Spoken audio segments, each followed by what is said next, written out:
Hello and welcome to BMA 343 Digital and Social Media Marketing. This week, week 5, we're going to be looking at paid search marketing. So we're going to start with the introduction, then we look at paid search, we're going to look at search targets, we're going to learn about writing copy, we're going to talk about buying ad space and how that works, and then analysing the results that we get from paid search advertising. So for this week, the learning objectives for this lecture series are first of all to identify the various search engine advertisements, like the different types of them, how it works. Number 2, analyse the effectiveness of paid search, like what's working well, what isn't. Number 3, determine ways to improve ad position, and that will make more sense when we get into it. And the last of all, create a categorised list of AdWords, which is more of a practical aspect of how you actually implement these paid search advertising. So first of all, let's look at paid search.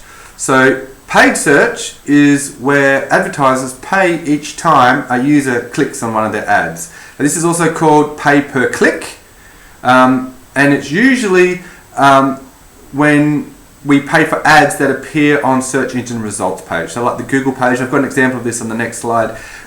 When you type something into Google and you actually right at the top there, it's got ads on there.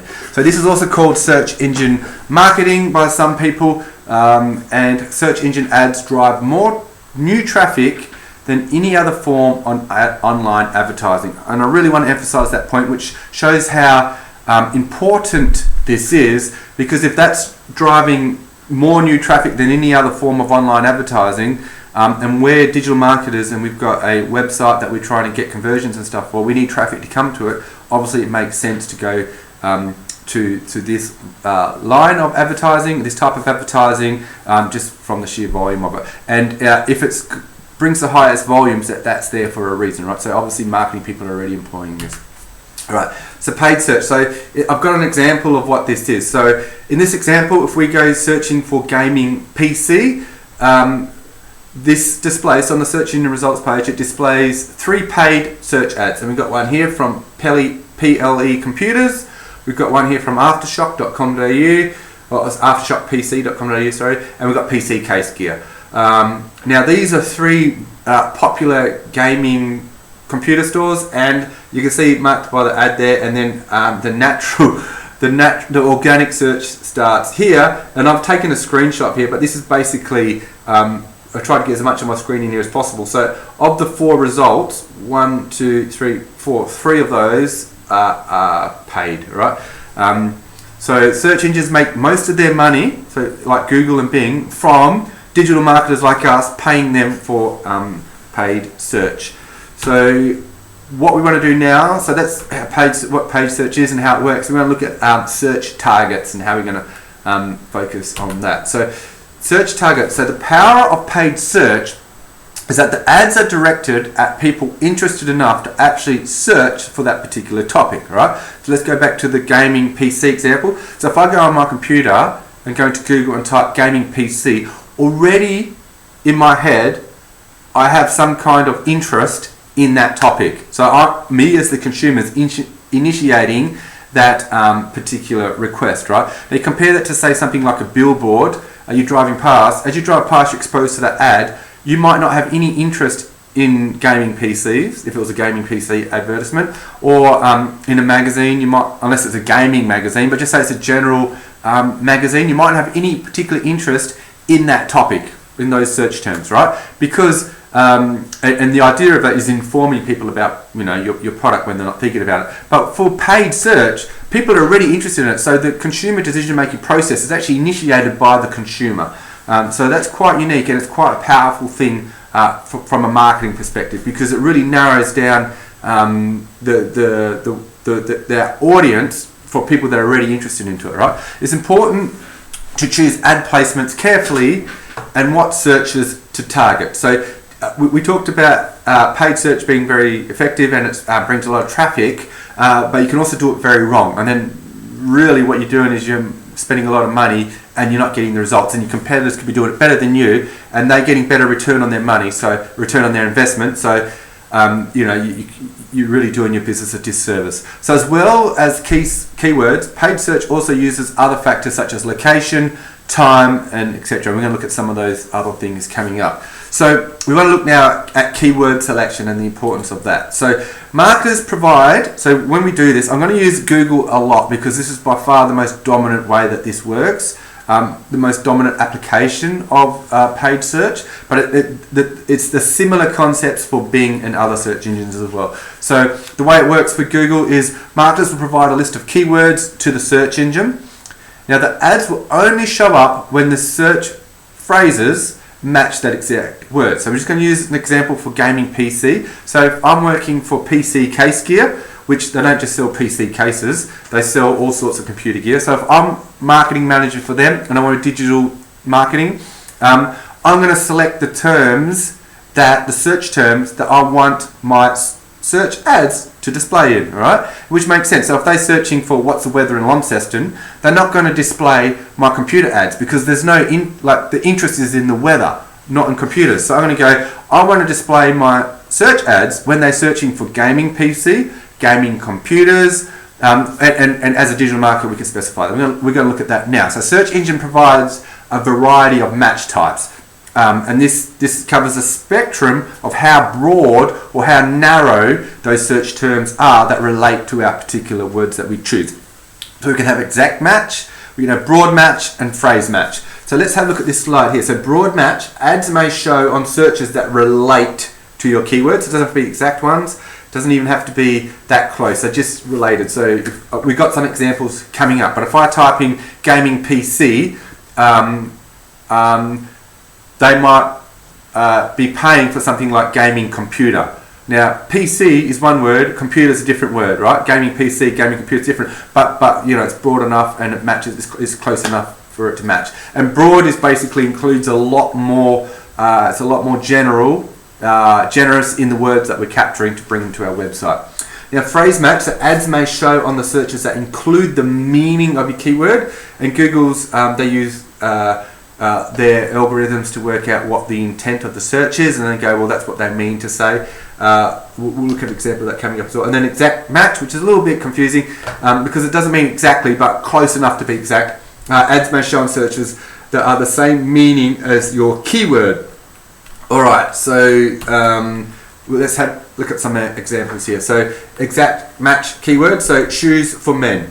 Now, remember this is exact match. So if they type in shoes men, that's not exact because it's missing the word for. So it's not the exact phrase, but it's pretty exact, right? Shoes for men, shoes men. Like they're just missing. It's just like shoes men isn't a sentence. Shoes for men is, right? Or a phrase, I should say. So, but you understand the concept. If they type in shoes men, they're actually looking for shoes for men. So that makes sense, right? Now, men shoes.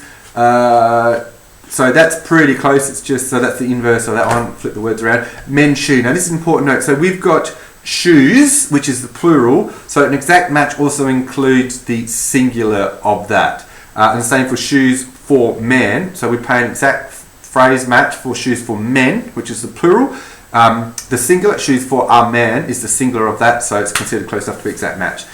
What we won't show up is men's tennis shoes because it's got the tennis is a qualifier on there, it's a limiter, so we're only paying for shoes, men's shoes, or shoes for men, that's got specifically tennis shoes. So, you know, that tennis shoes is quite an important part that changes the meaning of the phrase, so it's not included in there. And then shoes for boys, this is a typo. When we put things into search engines, we often, you know, as users, we often do a few typos here and there. So the search engine tries to understand what the typos are and what the intent of the search are. But shoes for boys are men. We're looking for men's shoes, so they go as an exact match. It doesn't qualify. Right, phrase match is tennis shoes. Ads that may show up, shoes for tennis. Buy tennis shoes on sale. So you can see here, tennis shoes on sale would not, we're going to go back a slide here, would not cover off as an exact match, but it covers off as a phrase match because the intent, tennis shoes, the on sale is a limiter or a qualifier on there, so they're only looking for shoes that are on sale. Oops, excuse me. But it's close enough for the phrase to match the intent of the search terms. Red tennis shoes, so even though we've got a qualifier in there, it's still enough on there.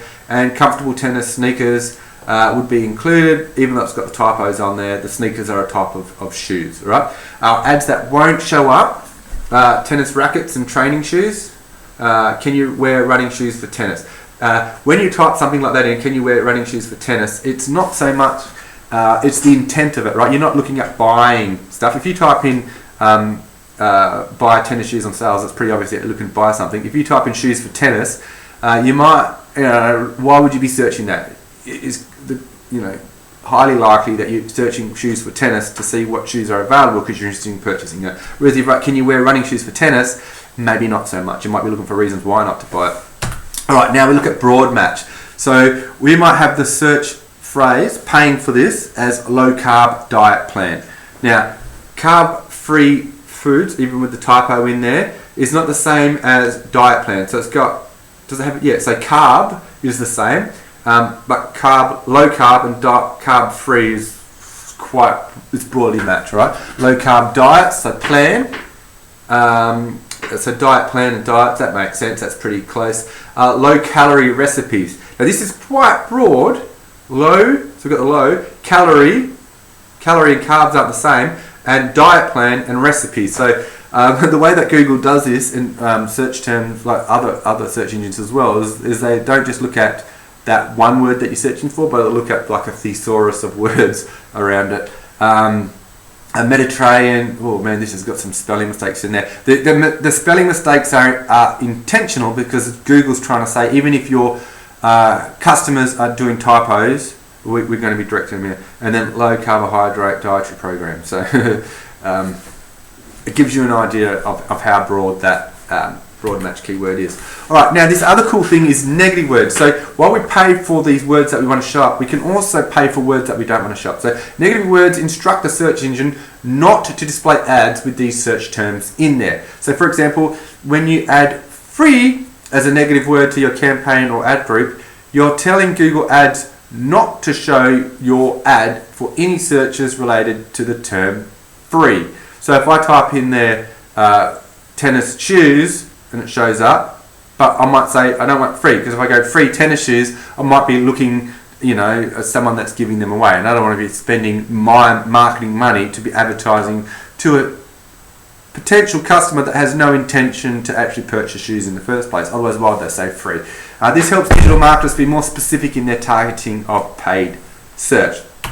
Now, we've got some other selection factors. So not all searchers using the selected words are interested in the business. Now, other factors used in targeting ads include the geography. So if I'm in Launceston and I'm looking for men's tennis shoes, someone in, just say, Indonesia or Hong Kong or some other part of the world, they're not going to be paying for me to see the ad, because I'm not going to fly to Indonesia or Hong Kong to purchase some tennis shoes, right? Maybe if it's online that might work, but generally, especially if it's a location-based business, like it's going to be more important. Something like a restaurant, which we've got that example coming up.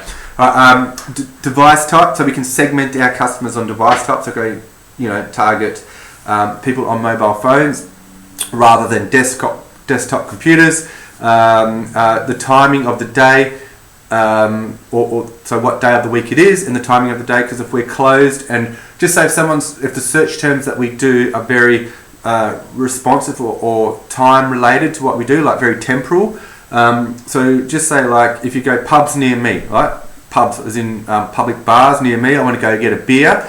I'm not going to be searching for that on a Tuesday, thinking about buying a beer on a Friday. I'm on my mobile phone looking to buy a beer, what's around me. So you can be selective that way. And also the language that we use, that's another way of being, which is really good if you are an international business and you're targeting expatriates and stuff like that. Alright, keyword search now. So to help choose the best keywords for a paid per click campaign, consider doing some research. And I recommend you do lots of research, because if you're going to be paying for it, and often it ends up, or maybe when you start it might not be much, but as you go along you'll be spending more and more money on key search. So the more accurate you can do this, again with a lot of the things that we do in marketing, the more work you put in beforehand usually helps us get better results in the end. So do some research, search for yourself, type in the keywords you use to look for your key products. So what's currently out there? So if you're selling gaming computers, look, go type in there gaming computers, especially if you open up a private browser. You know how to do that now, so it hides all your cookies, because if you're if you're looking at your own website too much, then Google might go, well, they're obviously interested in this website because they keep going there. So open up like a private one where there's no cookies and just type it in there, see what's coming up. Look at do competitive research. Look who's paying for what ads on these keywords, and then use a keyword planner. Use this tool to get insights on how certain words are used. And I've got this in there, Keyword Spy, just as an example of how this works. So you might, I've typed in the word marketing. This isn't actually, because the Australian one kept timing out for some reason. So typing marketing and who's paying for these ones here. So affiliate marketing, we've got search volume of 301,000 searches per month. And that rate is quite expensive, right? Whereas work from home is a lot cheaper, all right? And probably HR people doing that. Online marketing, wow. So that's the CPC for the rate for that is $15.43. So that's quite high. Email newsletter marketing is even higher. Look how low that is. It's only $3,600 per month, and they're paying $24 per click for that. All right, so it gives you a bit of an idea of the search volume and the market rates. Now, we're going to talk about how the pricing works coming up, but basically those prices are usually dynamic and they change. So it's not like a locked-in price. So, and you bid on them. So some words might go higher while someone's got a campaign going on, and when that campaign's finished, they're no longer paying for it, and then the price comes down again. All right, so keyword consideration. So 4 things we need to consider when we talk about each keyword. So first one is the searcher intent. What are they likely to want from using that keyword, and does it match? Then we look at the average monthly searches. It gives an indication of how many impressions and clicks are coming through from that one. So what's of all the people searching for that, what's the potential, what's the market potential to direct them to our website? Level of competition, how many other businesses are bidding on that keyword? And some keywords are very contested, so it just might not be worth competing with the bigger companies to do that. Suggested bid, the estimated price to pay per click for the keyword.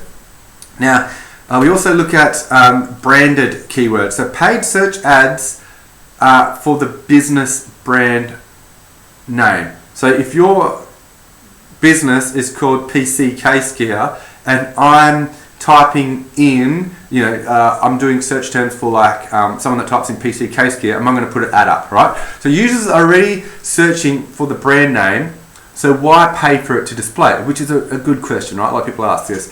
Now, this prevents competitors from using this word, and this is actually happening more and more. If you haven't noticed it already, keep an eye out for it. You'll probably notice it. How many times have you gone to search for something and you type in, because you don't want to go to you don't want to type in the www. their URL, like their domain name, blah, blah, blah, directly. So just go to Google and type it in, right? Now, how many times have you done that and it's come up with the competitor's website on the top page, and it's kind of, you think, oh, it's a bit sneaky, but really they're going, well, if they're searching for my competitor, they might be interested in my website too, which makes sense, right? And they're paying for it, so why not? So if we're paying for our own search terms, our branded search terms, it makes it harder. Like they have to pay more money to get those search terms. Brand name ads are usually inexpensive. So if my brand name is PC Case Gear and I'm selling computers, for me to advertise PC Case Gear, it's usually cheap. But for my competitors, it's more expensive, all right? Which makes sense, because if you're managing a search engine, people are searching for PC Case Gear, they want to go to that website, obviously, so it makes sense for that that search engine to direct them to the place that they want to go as easily as possible. Organic search result and paid ad search result. So the way that they work together. So just because we're doing paid search, you can't neglect your organic search, and the more organic your searches are, the better it relates to your paid search as well. So investments in branded keywords do not usually increase sales, which, if you think about it, it kind of makes sense, right? Because if you're doing your branded search terms, so if you're typing in the business that you want to go to, you're already intending to go there. So you're already intending to do some kind of business or interact with that business, right? However, so it doesn't increase sales. The idea of it is to stop other businesses from taking away your sales and indeed making it as easy as possible for your customers to do business with you. All right, so that's it. We're going to pause it there. We're going to go through the next one about writing copy.